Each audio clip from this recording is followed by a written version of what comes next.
Okay.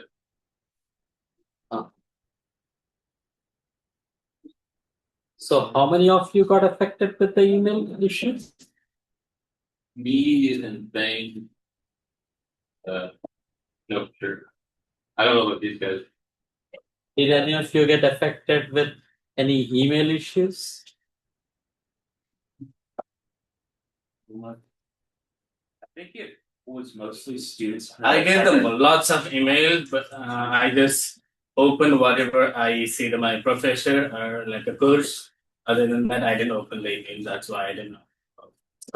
Yeah, there was a bunch of students lost access to their emails over the week because of a licensing issue with Microsoft. That's it. I think I saw those kind of email, but I didn't open anything. Okay.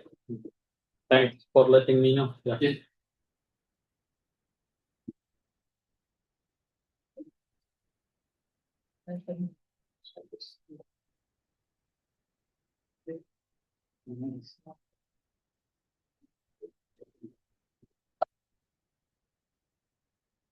The last homework is due Friday.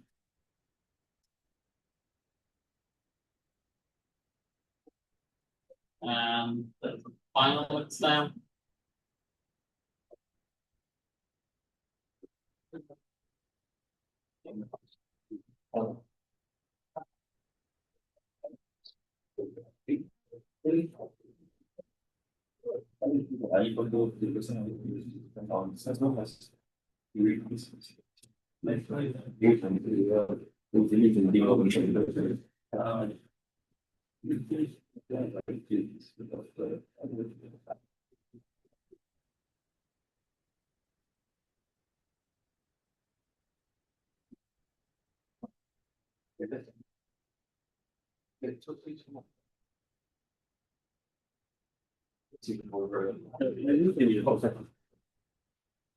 You know? It's just moving. Yes, because I have trouble seeing this side of the board. Oh yeah, because I blocked you, isn't it? Okay. Makes sense. Okay.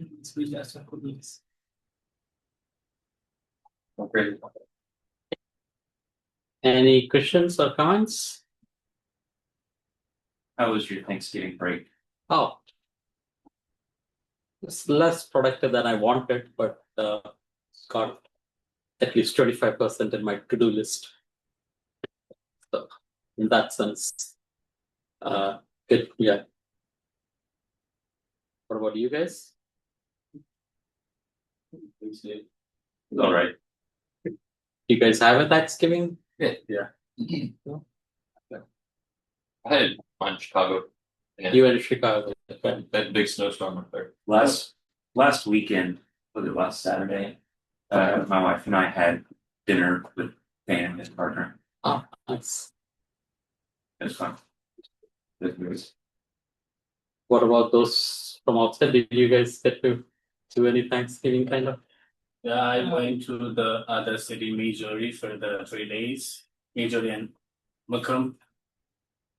So your friends have? Yeah, last Friday, not this Friday, before, immediately after our that talk, I went and then come back on Monday. Nice. I got 2 chance to go to Thanksgiving dinner with some other Bangladeshi friends. Little get together kind of, that's what we. Nice. Nice. Okay. Deepak? Yeah, we stay with friends. Okay. Cool. It's nice. Tanya? Okay. Who I suppose went with? Still, you know, Okay. Oh, she's still. Yeah. We had on my end, I think Professor Mazumdar, I think he had a Thanksgiving dinner, so we went there. Yeah.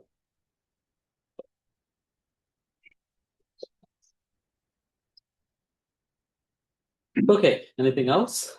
You said you are going to take final decision about the exam will be take home or in class. Surely a little bit of in class. Like there will be at least two questions that are take home, and the rest of it will be in class. Like that can change. Currently, it is 2 questions take home, 3 questions in class. Does that make sense? And the 3 questions that are in class, I will specifically tell on which topic it is so that you have an idea, but it will be a very broad thing. I might say it's on complex analysis, so you'll have to study the whole complex analysis. So that in that sense, I will give a indication of what it is. So surely by next class, the final exam structure will be released so that you have 1 week to work on it, whatever is the take-home part of it. And in class, how much ever it is, it should not take too long. Like I usually make it short questions, so it should be reasonable. Okay, is that clear enough? Yeah. Yeah. So the 2 that are not in class, I assume they're like a break from home kind of projects. Mm-hmm. Will you like release those at the beginning of the week? Kind of like, Oh, probably not because I haven't prepared it yet. oh yeah. I have it in my mind, but I haven't written it down.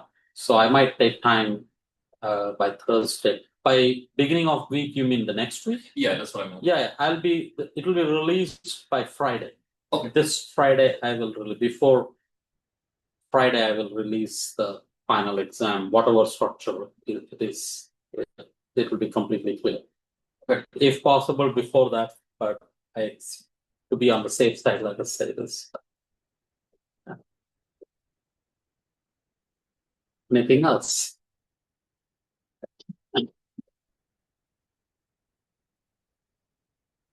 So I need to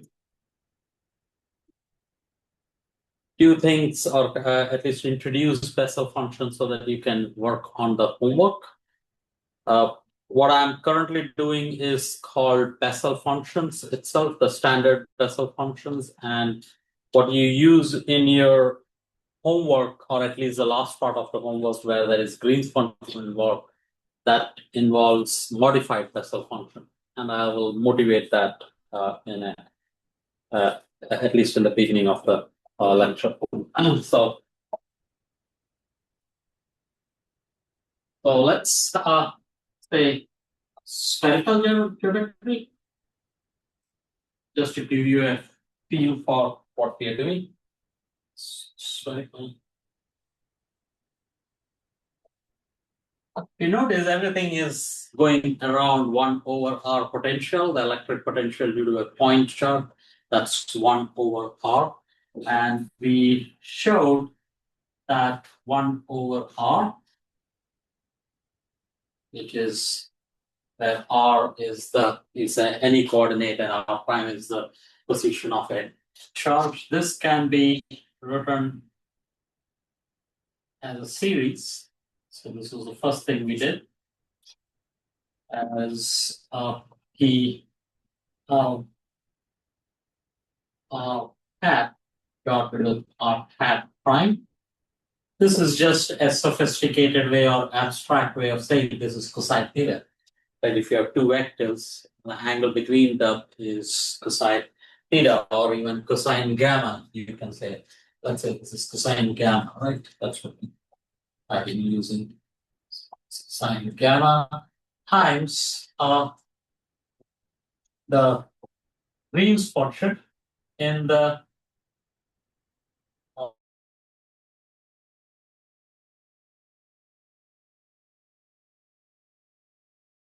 is 1 over R greater.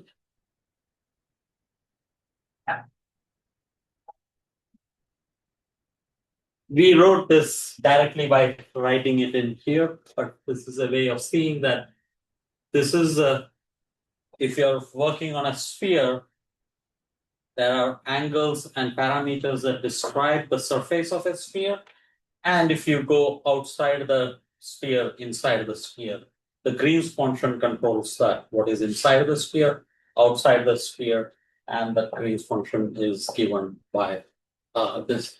That's one way of motivating how what we are interested in and how the spherical geometry decides it. If you're doing planar geometry,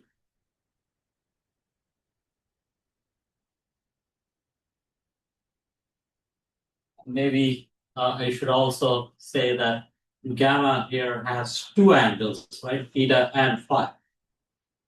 In general, the surface of a sphere is parameterized by an angle theta and an angle phi. If you have planar geometry, the same thing.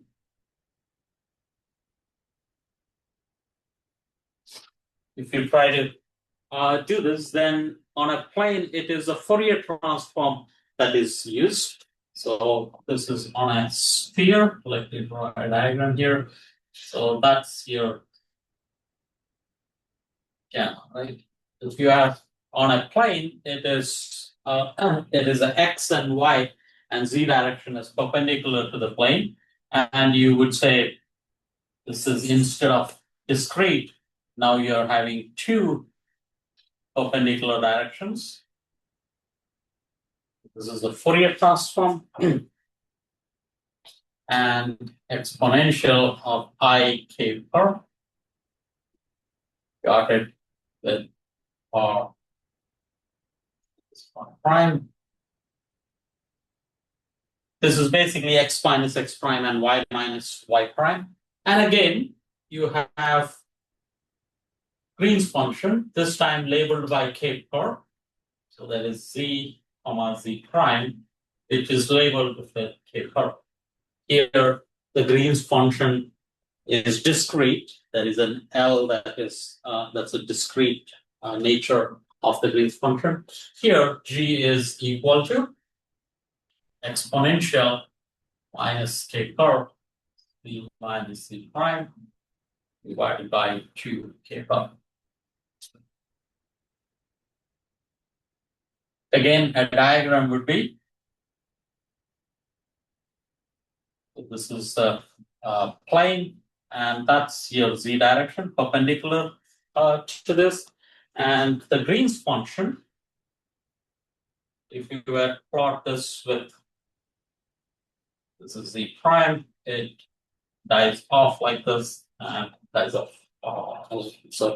So you would like to have a Green's function which dies off as you grow to infinity and minus infinity. Here, these are power functions. It is just the fact that it is less over greater that makes sure that it is growing or diverging in whichever directions. If you do the same thing with cylindrical geometry,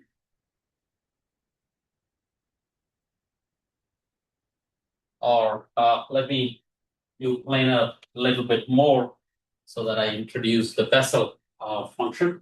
What we have shown is that this also can be written as 1 over r minus r prime. It's equal to, I think that there is also a 4 pi here. So there's a 4 pi also. If you process cushion, Oh yeah, there's a sound from this. There's some like music or something coming from the. oh, that must be Igor. I think he switches on the. Yeah, we're all good. Yeah. Probably Russian.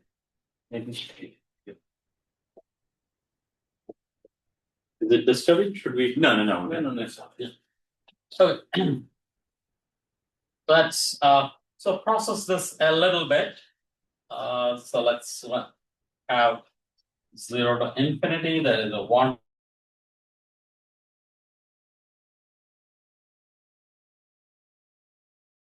Coordinates divided by 2 pi, and that is 0 2 pi d alpha. Right? And here you simply write this as I times k per, and the magnitude of this, so it's r minus r prime, and cosine of alpha. Right? So we are, instead of integrating over kx and ky, I integrate over the radial k and the angle between k and r minus r prime, and the same g, which is exponential, and maybe I should write that up. out. So exponential minus k per b minus prime over 2k per. The 4 pi here cancels with the 4 pi in here, k per cancels out, and whatever remains is what we define as the Bessel function of 0 dollar.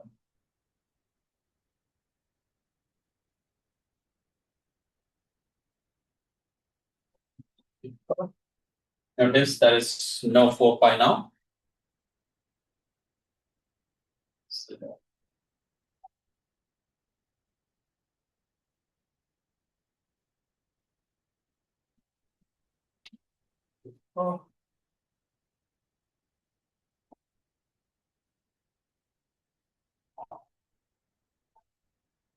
Sine alpha.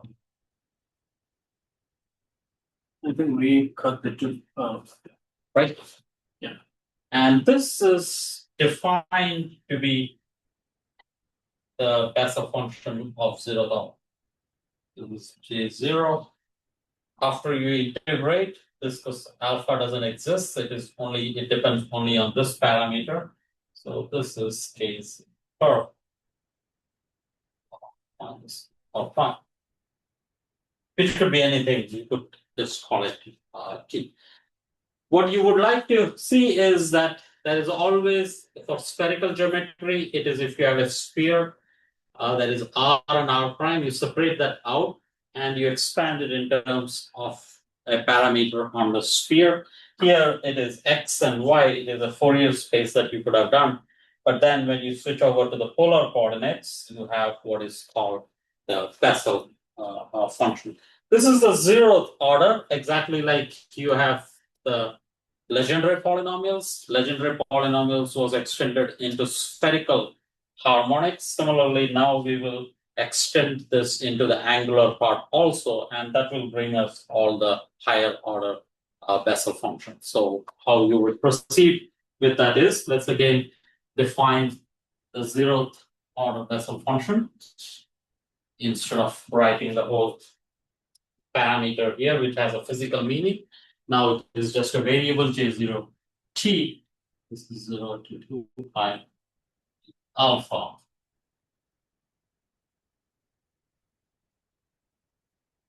Cosine alpha. There was one thing I struggled last time, that was to show that the imaginary part of this is 0. So let me quickly do that.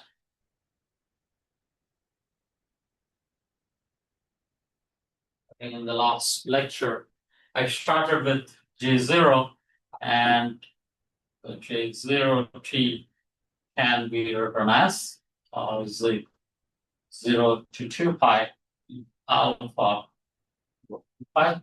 That is exponential has two pieces, the sine of t, the sine alpha, plus I cosine. Clearly, the imaginary part of this is the second term, imaginary part.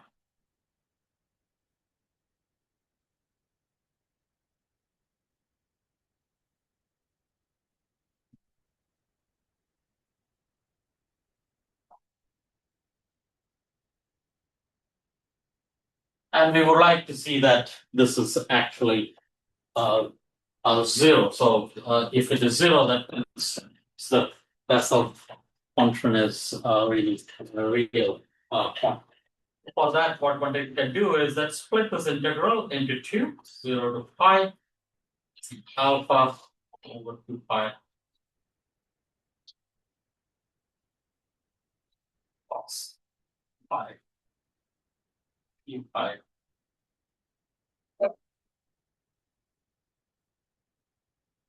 And that's a standard trick you use. And now if I can show that this is actually the first integral itself by some substitution, and if it is coming in the opposite order, that is sufficient to know that that's equal to 0. So let's substitute alpha alpha is equal to pi. Should it be alpha prime equals alpha plus pi? Yes. Let's see. I want to subtract out, right? So pi should become 0. Or so alpha minus pi. Yeah, alpha minus pi. So the alpha prime then is equal to the alpha itself, and the second integral in that case becomes when alpha is equal to pi, that's 0. Then alpha is equal to 2 pi, it is pi. D alpha is the same as d alpha prime. Sine of cosine of alpha, which is pi plus alpha prime. The cosine of pi plus alpha prime is negative of 0. All right. 2 pi minus. This becomes minus, and then minus comes out of the sign itself, so it is sine. And that cancels this term out. I hope this is clear what I mean. Is that a standard notation? Thank you. Okay, so that's tells us that the Bessel function is real. That's just a property of that type. Since we had a short time remaining, last time during the end of the lecture, I wanted to do that. But now we want to make this higher orders. How do we proceed? So we are going to define Jm in the following way. Notice if this could have been thought of as, where is the 0 showing up? This is 0 times alpha. So this piece in here, such 0 is a 0 showing up there, which seems to suggest that maybe we can make that Im alpha, and that is exactly how you would do. So let's ask the question: what is a Fourier transform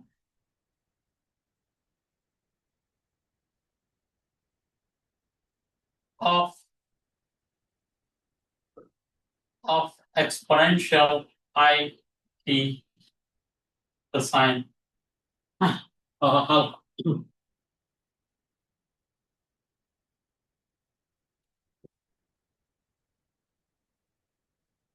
And how you would go about that is you would say e raised to I t cosine alpha in the parameter alpha. That is how I want to do that. I will expand this out in all the exponentials and negative exponentials. So this is exponential or summation in m going from minus infinity to plus infinity. E raised to I m alpha. These are your Fourier components, discrete Fourier components, and whatever are the coefficients, I will call them I raised to m times j m of t. So you're defining the components of this function to be your Bessel function of the nth order. That's fine. That will be my definition. So this is a definition if you want.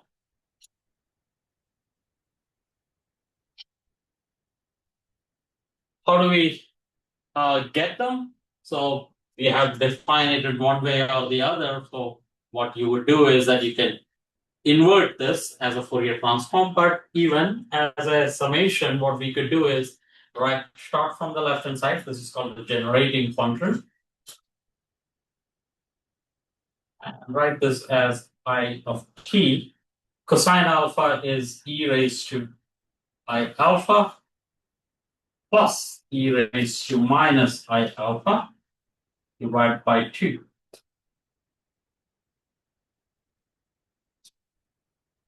Let me define a parameter I times e raised to I alpha to be used as a temporary parameter just to save some space. And in that case, what I can do is that this is I times e raised to I alpha is u. So this is t by 2 times u. So that's the first power in the exponent. And the second power, I can write that as exponential of minus t over 2. The I here, I want to write it in the denominator. That's 1 over. So 2 exponential, I can write that. I want to write it as a series in u because exponential of I m alpha. So I raised to m times exponential of I m alpha is basically u raised to m. So if I expand it in terms of u, I'm practically expanding the generating function in terms of Fourier transform. So I do that expansion. This is equal to, there are two summations I can write. So let's say this is n equal to 0 to infinity exponential expansion 1 over n factorial t over 2 u. That's one. That's the first exponential. The second exponential would be k equal to 0, infinity 1 over k factorial times minus t over 2, 1 over 2. That's just a series expansion of an exponential. I want to collect things together. Notice I want to get this exponential out. This is u raised to m. So I want to write this as an expansion in u. And then whatever remains, I will define that as my Bessel function. That's basically what it is. So this is equal to, let's write it out.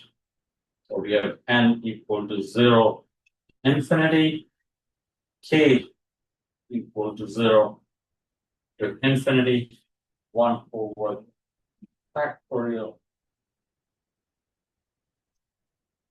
Let's put t by 2 together. There is a power of n, there is a power of k, so that's n plus k or k plus n. There's also a minus 1 raised to k.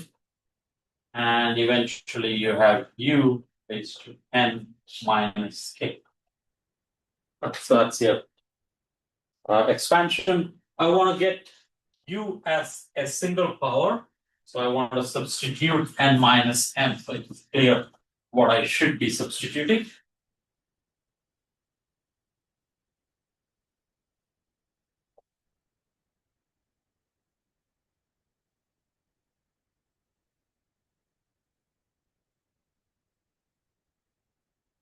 Notice the summation here is happening over a,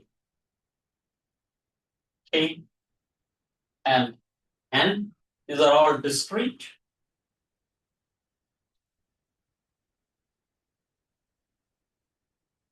And that can be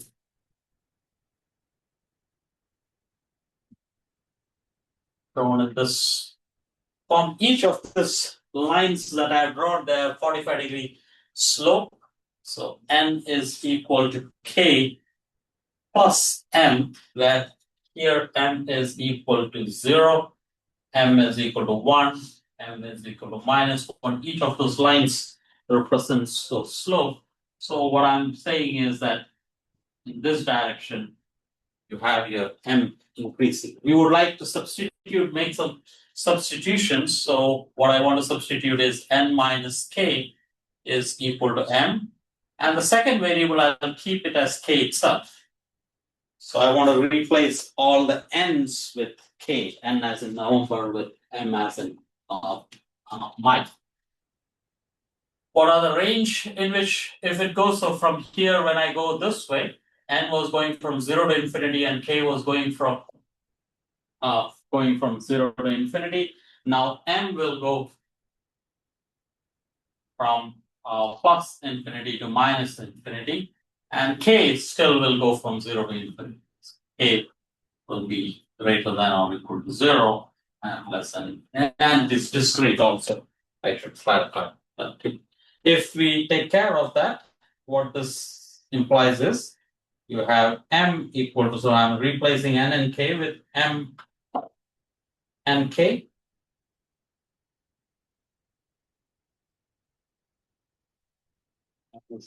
A 0. With infinity, I can replace n as k plus m factorial. K can stay. P by 2. N is, you write this down, n is equal to k plus m. That's a substitution we are making. So this is 2k plus m minus 1 raised to k. And here n minus k is m, so I can write that in the front. This is m because that doesn't have any k dependence. It can come out as it is. If that is the case, I can read out what my Jm is. So this Ijm here, this is exponential I alpha. So these two boxed quantities must be the same. So what I have is the definition of the Bessel function of the m order. There's an I raised to m on the left. You should move it to the right, but it is, since we are reading out, it is convenient to define it this way. This is equal. And see, so that's our definition.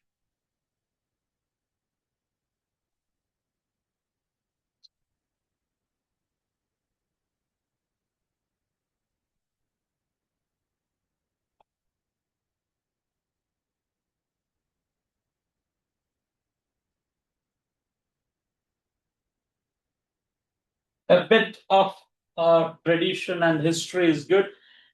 About 50 years or before, always Bessel functions where all the identities you have proved was always done with using the series definition. This is the series definition of the Bessel function. But more recently, it is more useful to treat the Bessel function as an integral representation. For example, this is the integral representation of the zeroth order, and do the same thing for Jm also. So what will be the integral representation? So this is series representation. So maybe write this here. So this is series representation. This, if you use this as a definition, everything can be done, or at least you would like to do as much as you can with that.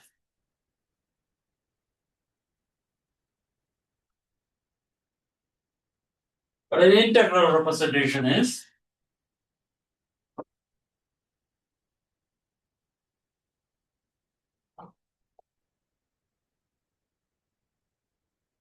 it is basically the inverse Fourier transform of this function. If this is the Fourier transform, you do the inverse Fourier transform, you get the definition of, or the integral representation of Ijm. What is the inverse Fourier transform? You will multiply this with exponential, and then basically like multiply this with x. Let me do that. So you have e raised to I t cosine alpha is equal.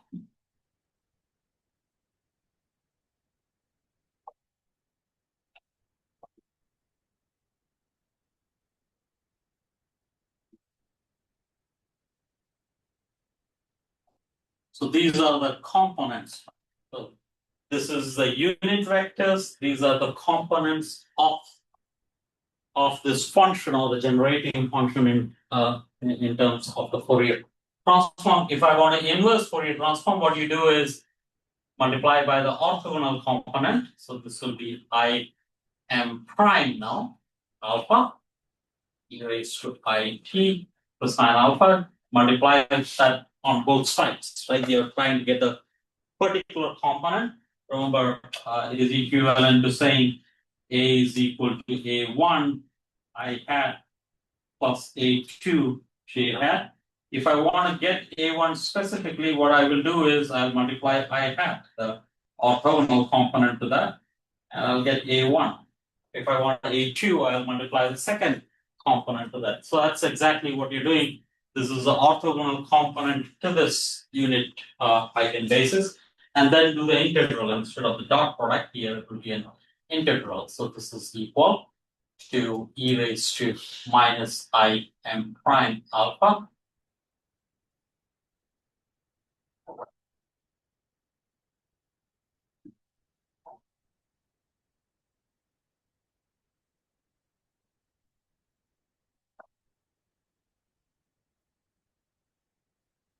Take this inside because this is a sum in m prime can go inside and integrate over alpha. Alpha 2 pi 0 3 pi. Do that on both sides.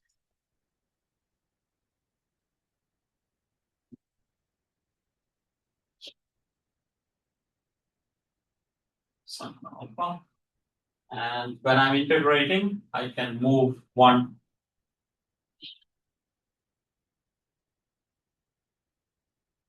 This is summation.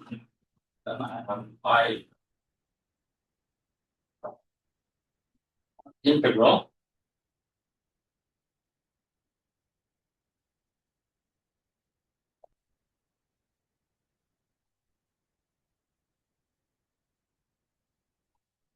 What is that integral equal to? The alpha integral? What is that equal to? The delta function. Very good. This notice it is very clear here. If m is not equal to m prime, these are oscillatory function, either it is cosine or sine. When you go from 0 to 2 pi, it is 0. But when m is equal to m prime, this becomes 1. And that's what gives you the delta function. So this is equal to delta of m prime, or the Kronecker delta. And the Kronecker delta with the summation evaluates sets m equal to m prime. So this is equal to I m prime j m prime p. So that's the definition for m prime. So replace all the m primes with m. So we have defined or derived the integral representation of j. This is equal 0 to pi alpha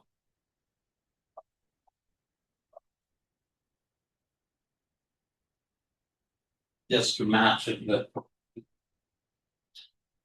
the zeroth order. If you set m equal to 0, you get the zeroth order Bessel function immediately. So that's your integral representation for the nth order Bessel function.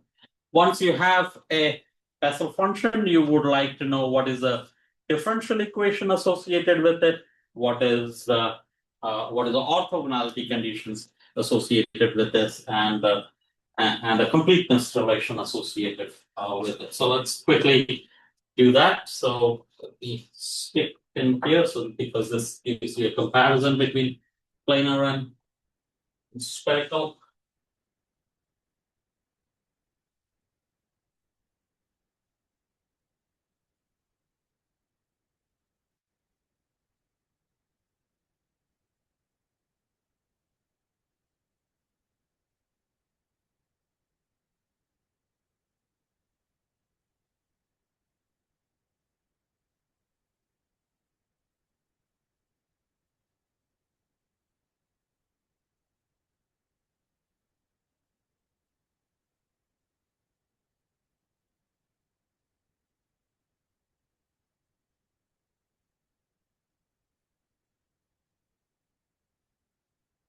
What is the differential equation that this satisfies? We go back to where the Bessel function was showing up. Let's begin with J0 to begin with. And remember, this is satisfied by the Laplacian, right? Laplacian of 1 over r minus r prime is equal to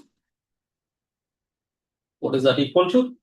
It's a delta It's function. the delta function, right? This is a Maxwell equation if you want, for a point charge. There should be 4 pi there also. So this will come out as 4 pi delta cube r minus r prime. This is equal to 0 if r is not equal to r prime.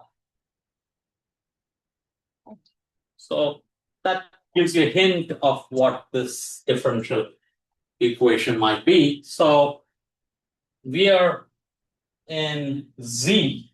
There is a Z here. There is an R and R prime. So let's work in rho and alpha. So what we can say is that this del square of 1 over R prime is 0 to infinity dk per, and that is J0 k per times, let's say R prime is also 0, let's say. We set the charge at the origin itself, just to read out the Green's function. And this is our perp then, which is rho. Our perp, let's say this is correct. Yeah. Our perp magnitude, let's say, is rho. That's a cylindrical coordinate.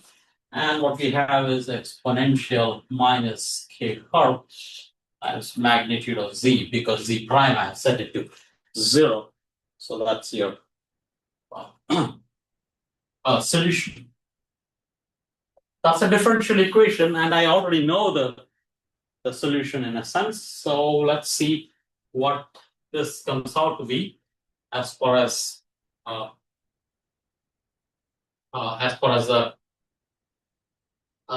in terms of rho and k perp. So del square is equal to 1 over rho d by d rho times d by d rho plus 1 over rho square angles and plus. This is the Laplacian in the cylindrical coordinates, z, rho, and phi. There is no phi dependence in this function. This immediately goes away.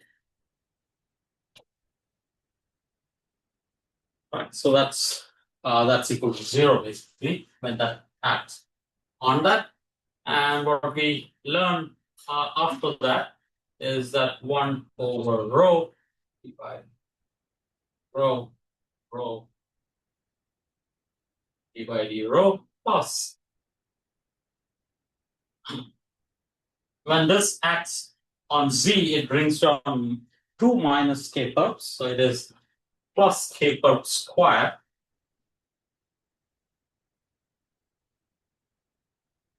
acting on 0 to infinity k perp 0 rho.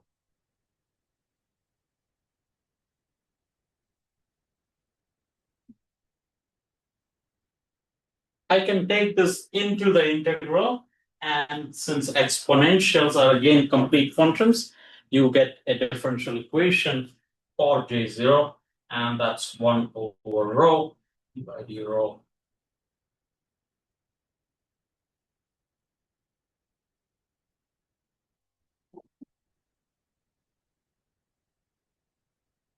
Oh, this should be k perp, sorry.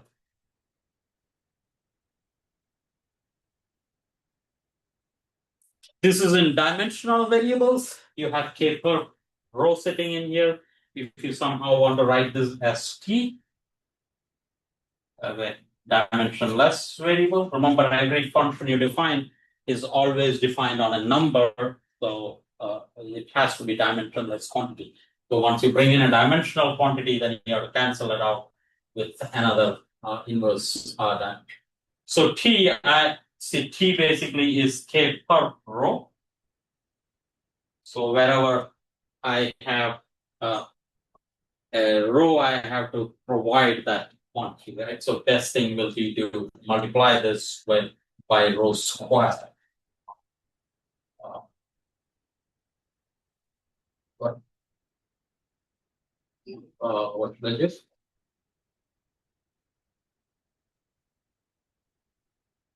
K per, or let's see. So I can do a K per. So this will be equal to 1 over T d by dt or E d by dt plus after that I have provided a K per, so I pull out a K per, so it's just a 1. So I pull out a K per square and that leads to a 1. So that's your differential equation for the Bessel function. Often this is written as operate this on 1. So this will give you a second derivative of t. Now there is only one variable, so I can write this as a total derivative. This is square, and when I write it operate on t, this is 1 over t times t by dt plus 1.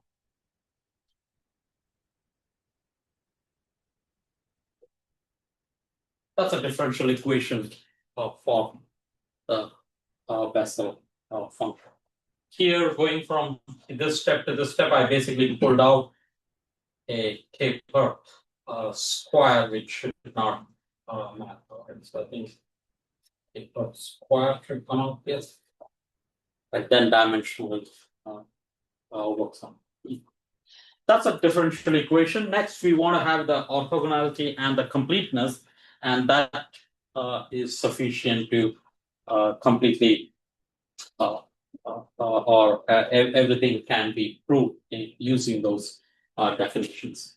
So to get the completeness relation, I need more space. So any questions at this stage? Okay, so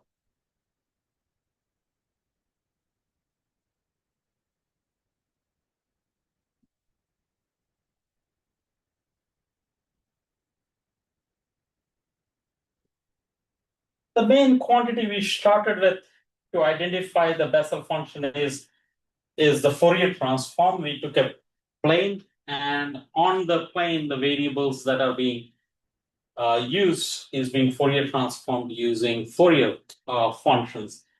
Fourier functions has a completeness relation given by delta of x, or let's say delta 2 r per minus r per prime, which is nothing but delta of x minus x prime, delta of y minus y prime. That will be equal to by whole square or exponential.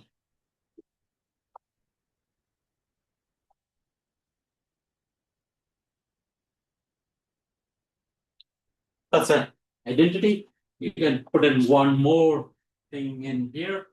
You can also write this in terms of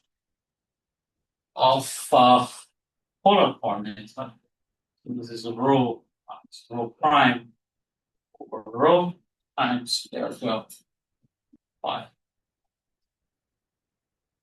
prime.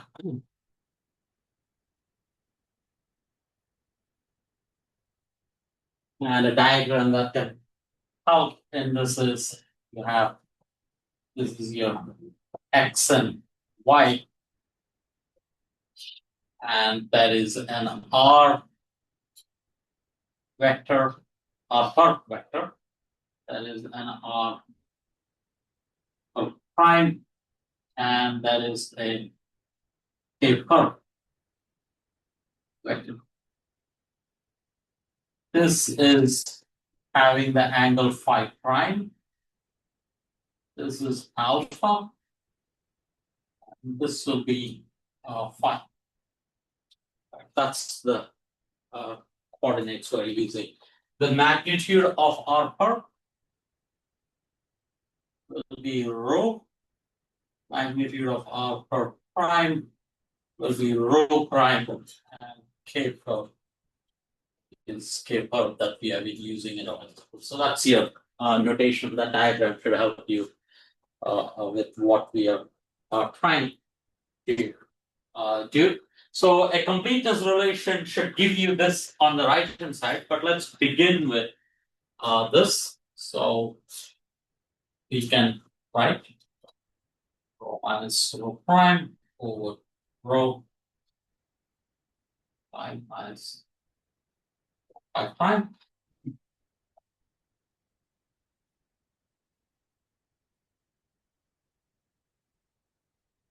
That's equal to start with this Fourier transform, and what we have is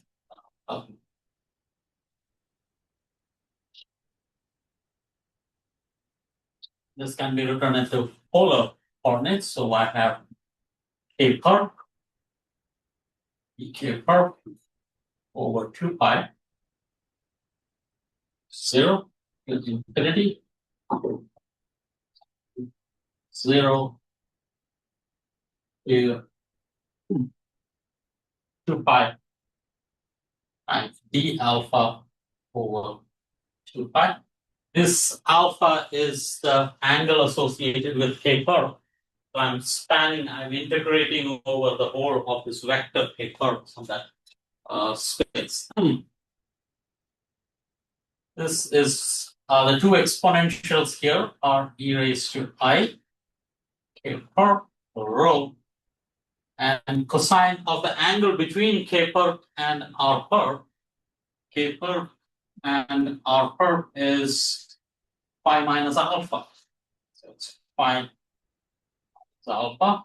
And this one will be minus I think I wrote this wrong, right? So there is no magnitude there. That's supposed to be parenthesis. And that's a complete dot product. If I write the magnitude, I write the cosine alpha like I'm writing here. So it is I times k curve times rho prime cosine of phi prime. And I'm writing that basically I have expanded out the dot products in the two cases. Is that clear? Any questions? So the only thing I did is I started with the last equality. I did the reverse. I wrote down the delta function first, and the integral on k curve, I did it in the polar coordinates associated with k curve, and the exponentials I expanded it from the diagram with as the dot curve. Exponential of I k curve times cosine is basically the generating function for Bessel function. So write that as Bessel functions. So there will be two Bessel functions coming in now. 0, infinity, k curve.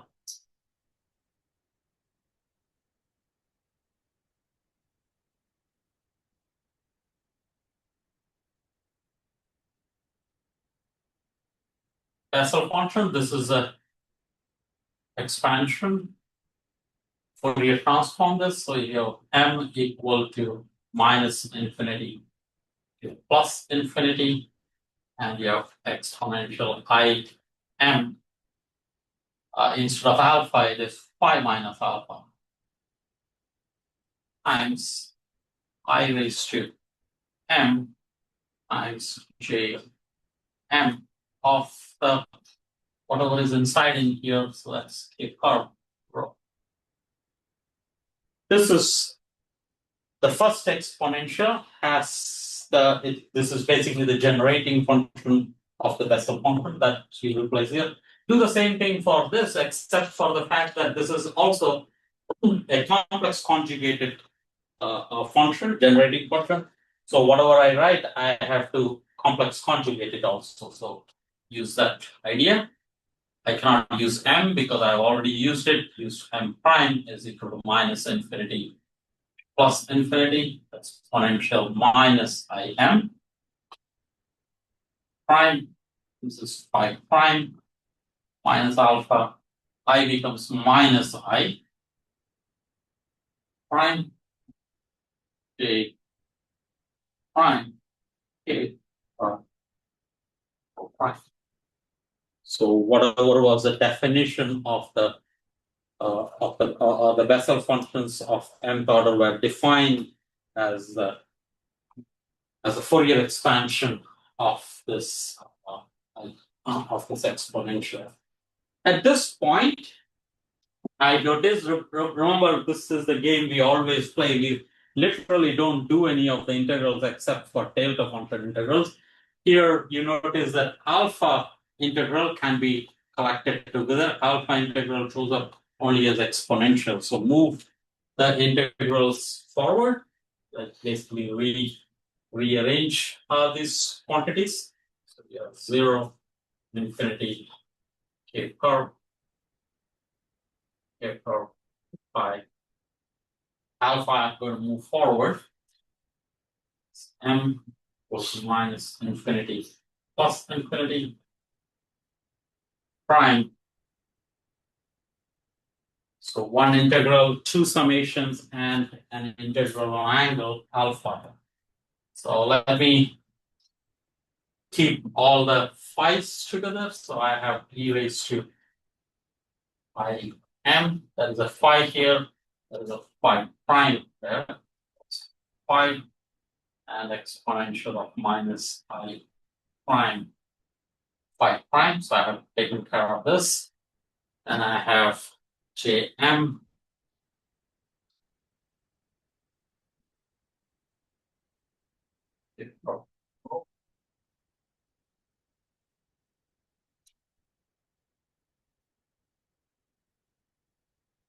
this I is remaining. So I have I raised to m minus I raised to m prime. And at this point, only the alpha integral is remaining. Keep it at the end. 0 pi alpha over pi. They are exponential of I alpha and prime minus m. Again, like earlier, that's a delta quantity. I got a chronicle delta quantity. That's delta of m prime. Once you encounter a chronicle delta, that survives only when m is equal to m prime. That allows me to do this summation. One of the sums gets done then. So I had to replace all the m primes with m. So that's equal to, let me 0 infinity to third.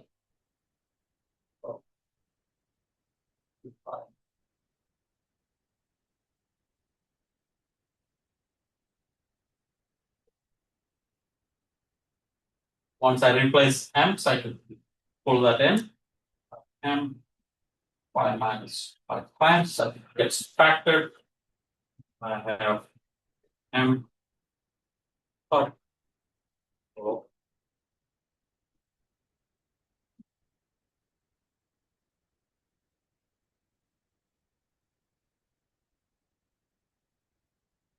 that's gone when I put m is equal to m prime.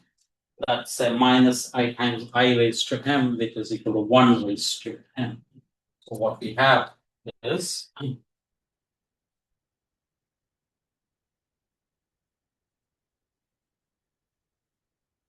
that's delta of rho minus rho prime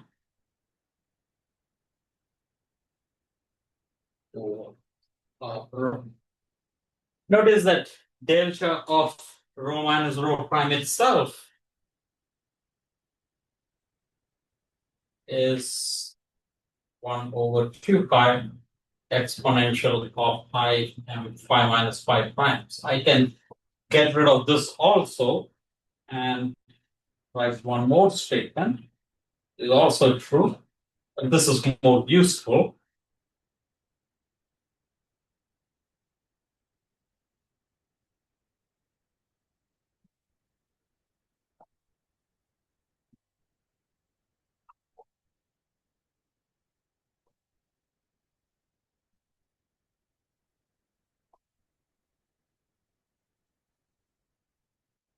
This is the completeness relation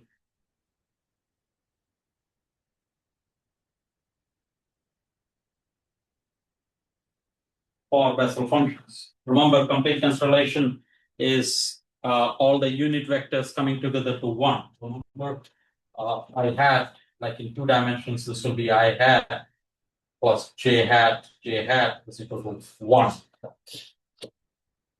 Like all the eigenfunctions as an outer product is equal to 1. The eigenfunctions are here, the Bessel functions. They come together and you sum over all possible k quantities, and that gives you a delta function, which is the analog of 1. One more thing you can do in this, or there's only 10 minutes left. Let me proceed so that you can work on your homework also, because homework involves half of the homework involves Bessel functions and another half involves the modified Bessel function. So let me next give you a poor man's modified Bessel function, and then also motivate this as a cylindrical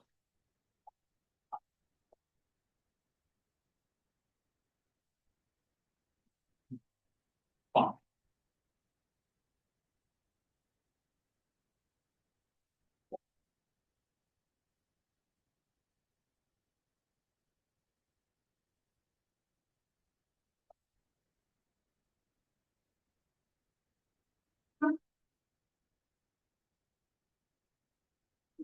This is poor man's modified, maybe literally right,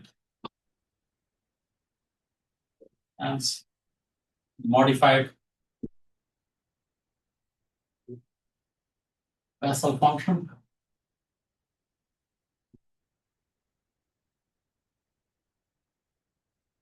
It's basically K0 P is like we go from trigonometric functions to hyperbolic trigonometric functions. We basically make it an imaginary quantity, and trigonometric functions are oscillatory, and hyperbolic functions are either growing or exponential. Basically, they have exponentially growing or exponentially decaying. That's the same idea. Bessel functions are oscillatory, and this will be, there will be 2 modified Bessel functions we'll construct, and this will be dying as x tends to infinity. But more than that, we will use the modified Bessel function to do cylindrical geometry. So let's think of, so this is all you will need as far as your homework is concerned. Just remember that they are the imaginary arguments is what the modified Bessel function. But it's good to have cylindrical geometry.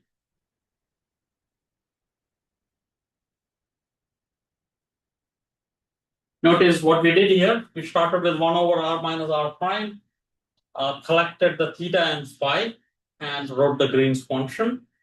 Here it's a plane, so x and y we collected. Now if we are working on a cylinder in the radial direction, it has to grow, and there is a Green's function in the radial direction. And on the surface of a sphere, we will have a z and the angle. I think of a cylinder, the surface of a cylinder.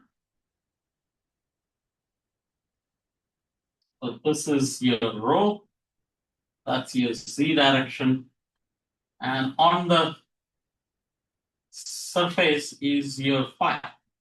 So on the surface of the cylinder, you have a z and a phi. So let's go back in here. So 1 over r minus r prime.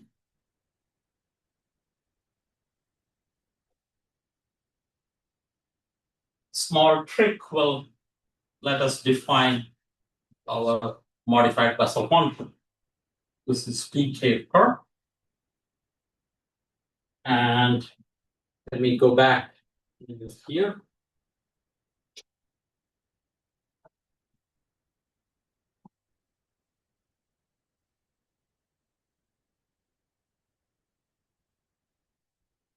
So this is K per. K per. Then we have K0.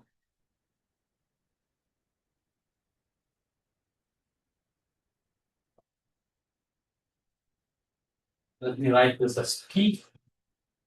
So P is just a short form, just to make less clutter.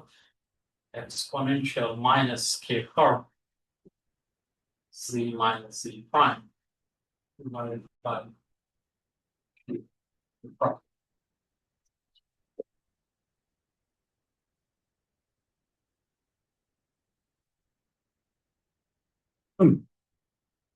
This was convenient because in a plane you would like to kill the function, like you wanted to kill it when z grows, but now you want to make it oscillatory on the surface of a cylinder. So you think of an integral.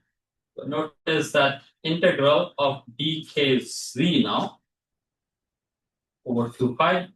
Notice I have k1 corresponding to x, k2 corresponding to y, and k3 of z corresponding to z, right? So let's say kx, ky, and kx and ky together is k per.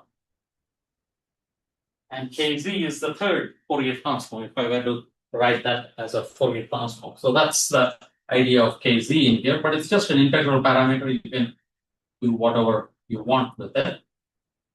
You can label it anything you want.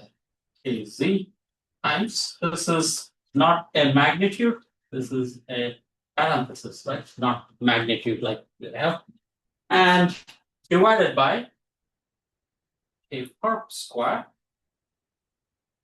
plus kz square would be equal to, if you use your, anyone wants to at least have a feel for what that will be equal to, think of contour integrals.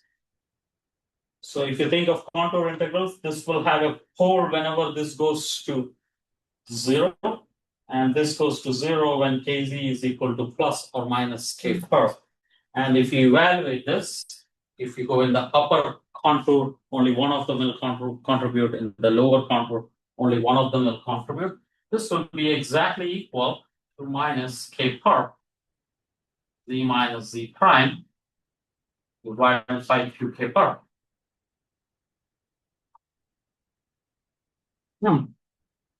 Use that. So basically, we want to convert the exponentially decaying function that was useful for planar geometry. You want to convert that into an oscillatory function, and whatever we get in return will be a dying function in the rho direction. So substitute this in here and rewrite 1 over r minus r prime is equal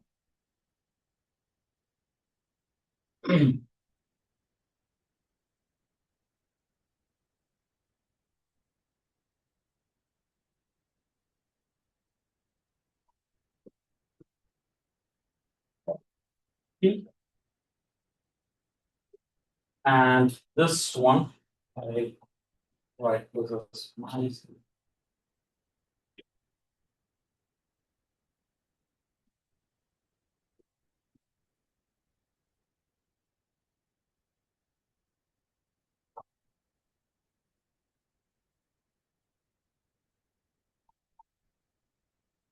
Rewrite in the sense that I want this as my Fourier function, oscillatory function, and put that, basically change the order of integrals. That's what I'm suggesting. Minus infinity plus infinity to v z z.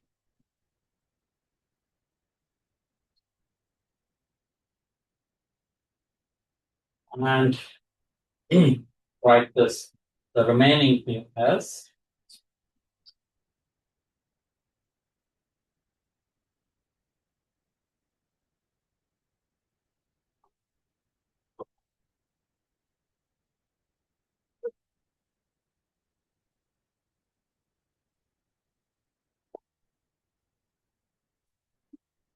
I messed up, I think.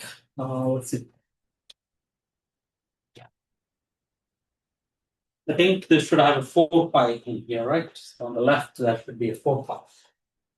Because this is my J0, 2 pi, so this is 4 pi still there.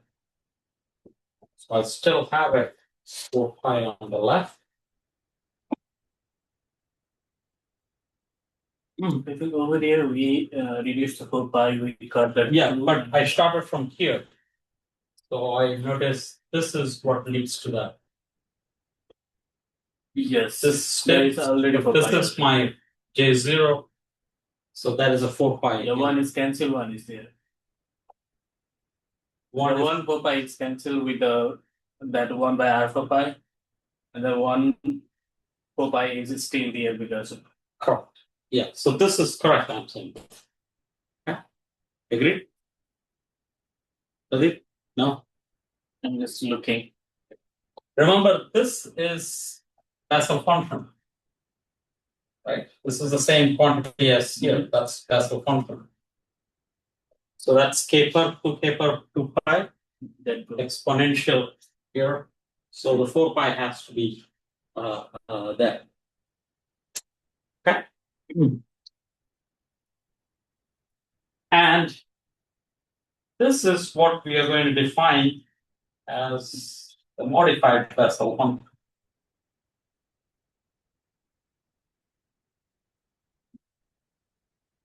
Okay, z squared, this whole quantity in here, if you were to study the properties of this, it turns out that it is not oscillatory, even though this looks like it is oscillatory in the hold on. Shouldn't I that be messed up, right? Yeah, shouldn't that be the Bessel function? Yeah. Sorry. I'm looking for the parameter. Thank you. So that's J0 K per P.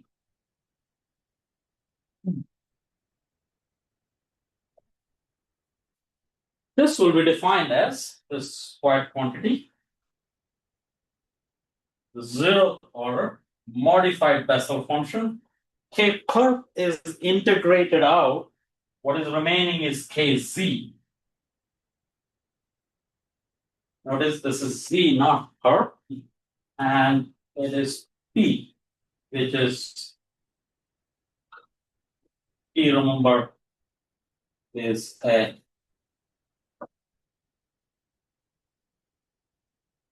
if R prime was 0, then it is just rho, right? So this is the rho direction. And if I were to plot K0 as a function of, so this is K0, this is T going from 0 to infinity. And if I were to K0 of T, this grows. This is like an exponential function for large T. So when T tends to infinity, K0 of T is pretty much exponential of minus T. Same thing with J0 of T. This is for large T, this is sine of T, and sine of T over T. Check this. Oh, I have to give you a quiz, right? Quiz. I don't remember the exact form there. So check that. And I'll stop here. Thanks.